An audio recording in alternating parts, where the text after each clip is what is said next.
እሺ አሁን ስንት ነው የሚሸጠኝ? 72000 ብር 72000 ብር ወላሂ። አዎ ላንተ ስለሆነ እሱም ቤተሰብ ስለሆንክና። እሺ ቤተሰቦች አሁን የምንገኘው መርካቶ ነው። እማዬ ወይ መርካቶ ነው የምንገኘው። እማውን ገብተን የፈለግሽውን የምትመርጪው ይሻላል። ላይ እንግባ። ተከተሉ። እንዴት ናችሁ? ሰላም ነው? አለን አለን አለን። እማዬ ከዚህ ውስጥ የፈለግሽውን ምረጪ። አንተ የትኛው ይሁን? እናንተ ደስታችሁ እኛ ጋር መተን ሁሉም ሰው የሚፈልገው ነው እኛ ምን አስመርጠውና እናንተ ይወዳችሁት እኛ እንወደዋለን። በእኛ ካላችሁ ደግሞ አንተ ዋስትና መምረጥ አትችልም። እኛ በዋስትና ደግሞ ይሄው ዘርግተናል አሳይተናል። እማዬ ተመቸሽ?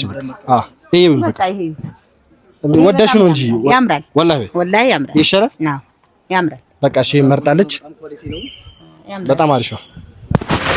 በጣም ስለሚያምር ይሄን ብዬ ነበር። በቃ ይሄም ያምራል። አረማረም አንዱ ምረጭ። አይ በቃ እሺ አሁን ዋናው ሐሳብ ና። እሺ አሁን ስንት ነው የሚሸጠኝ? 72000 ብር 72000 ብር ወላሂ። አዎ ላንተ ስለሆነ እሱም ቤተሰብ ስለሆንክና ለእናንተ ስለሆነ እንጂ እነኚህ መንጣፎች እኛ 90000 ብር 95000 ብር መሸጣቸው። ምክንያቱም በጣም ኳሊቲ ናቸው፣ ሃይ ኳሊቲ ናቸው። ቱርክ አሳመንከኝ። በቃ እሺ ጋምኝ። እሺ ስንት? 72 እማ እንደዚህ ውድ ነው እንዴ? ኧረ ይገባዋል። ውድ ነው አይደለም? ይገባዋል። አይ ይገባዋል። ምንጣፉ በጣም ያምራል። በቃ